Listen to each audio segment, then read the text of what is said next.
فوكاسيون تاع لاعب، ما تضربش لاعب، ما تشدش لاعب من خناقه. ماضي زادك هذا ما قاعدة تراكمات، اليوم يجيك صحافي يسألك سؤال تتنرفز تخليه وتمشي، يا اخي توا يصنع لنا في الصواريخ هو سامحني، اخي جمال بالماضي شنو شيء آخر، هذه صورة مؤسفة وسقطة من الناخب الوطني، أنا أعتبرها رأيي سقطة من الناخب الوطني، يعني في هذا المستوى ما كانش لازم يدير هذه السقطة. أيضا هذه تضر بصورة المنتخب الوطني أولا وبصورة الناخب الوطني. السلام عليكم الخوت، لاباس عليكم بخير؟ كلشي مزيان، كلشي هو هذا، كنتمنى تكونوا كاملين بخير وعلى خير. هذا الفيديو الخوت غادي نشوفوا الراي ديال الاعلام التونسي والاعلام الجزائري على ردة فعل مدرب المنتخب الجزائري جمال بلماطي على اللاعب سعيد بالرحمة. نخليكم مع الفيديو ونتلاقوا في اخر الفيديو ان شاء الله.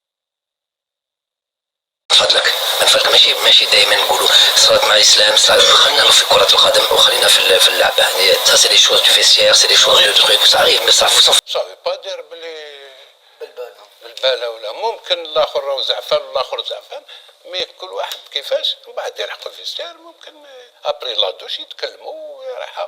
المهم ولا لازم الدبزه بصح تقعد لتما. الخوت الا كنتوا واصلين حتى هنا فشكرا بزاف على المشاهده، كنتمنى تكونوا استمتعتوا بالفيديو. فكما شفت الخوت هذا هو راي الاعلام التونسي والاعلام الجزائري على ردة الفعل ديال المدرب الجزائري الكبير جمال بلماطي على اللاعب الجزائري سعيد بالرحمة.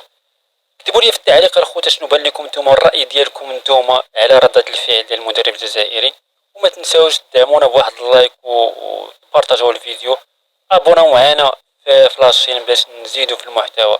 شكرا بزاف على المشاهده ونتلاقاو في فيديو جديد ان شاء الله. بارك الله عليكم.